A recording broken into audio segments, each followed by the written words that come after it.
very fascinating story of a theory rather.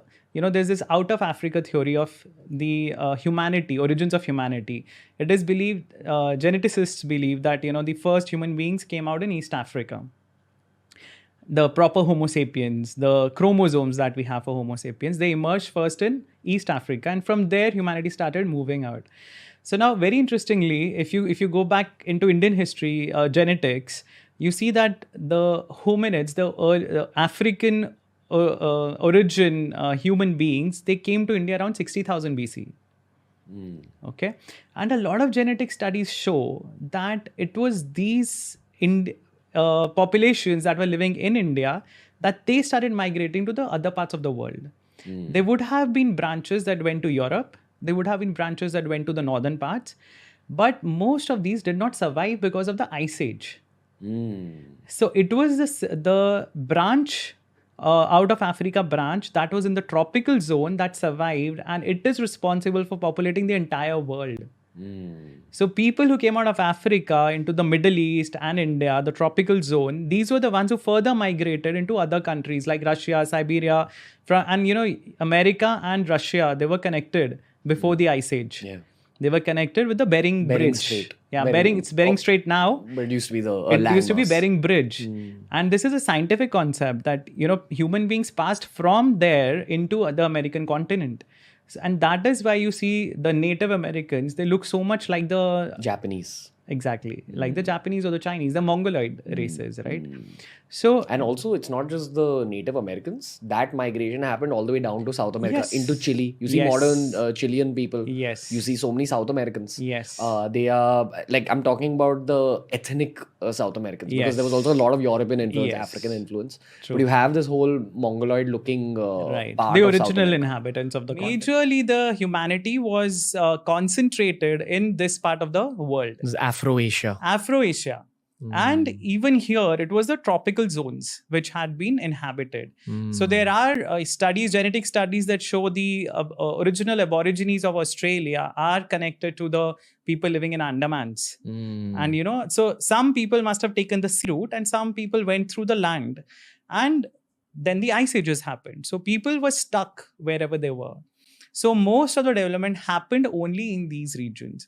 The rest of the world was inhabited by living beings, but not Homo sapiens. In Europe, there were the Neanderthals, there were other species all over the globe. I think Denisovan was in Asia. Yes, Was yes. Russia and like Japan and these places. Yes. And here in India also, there have been different species, sort of subspecies which were discovered, the Ramapithecus and Shivapithecus. Wow, which were really? discovered. Yeah. Wait. They've been named after Indian gods, but there are species that were discovered in the Shivalik Hills, in Nepal. Which are the cousins of Homo sapiens? Yes. Wow. So they were definitely hominids. They're called hominids. There were definitely hominids here.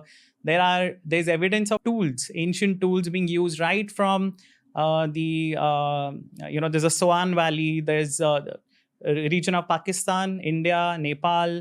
In Rajasthan, there have been discoveries of stone tools, etc.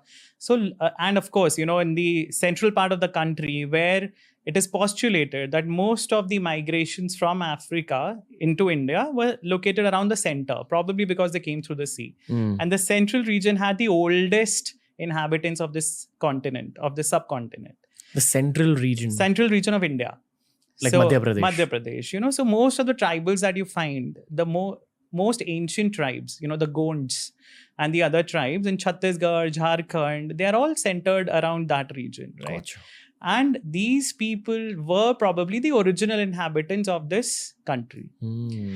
That is not to say that there was a migration of Aryans or there was a migration of Dravidians. No, they moved into different parts of the country. They moved to the north, they moved to the south, they developed different characteristics. There was intermingling of populations, of course, of successive batches coming out of Africa, etc. A lot could have happened. But it is postulated that the central region of the country had the oldest inhabitants. Very likely during the Ice Age, because it was this one strip of land that was inhabited, culture had probably developed here. Yes. And once the earth started warming up, in its most recent warming up phase, because even warming up and cooling down happens cyclically.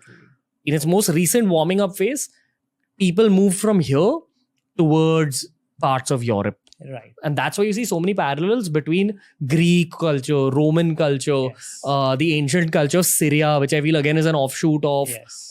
ancient Hindu culture. Yes. And and the same could be said about the Southeast as well. It's because most of the human population was centered around this region. Yes. I think in the last podcast we spoke about all the parallels between Zoroastrianism and Hinduism. It could have been an offshoot of the same seed religion. Right. Right. We don't have to say, oh, this one came first or that one came first. Yes. It's probably some third thing that came first, out of which we are both offshoots.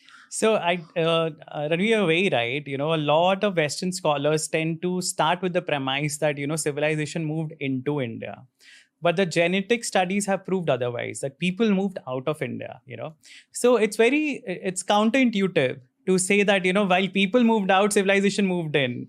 Doesn't really make any logical sense, right? So it has to be, and our Purans actually talk about people moving out. There's a story of a king called Yayati, and Yayati had 5 sons. And it's a very interesting story where, this king Yayati, he did not want to relinquish his throne, right? And he did not, even though he had 5 very able sons, he did not want to let go of the pleasures that come with being a king, right? The luxuries and the pleasures that come with being a king. So he asks one of his sons to exchange their youth with him. Okay. So most of his sons refuse. They're like, you have lived your life. It's our time. You should relinquish the throne, go to the forest, take sannyas and give it to us, right? The throne. So none of them agree except one.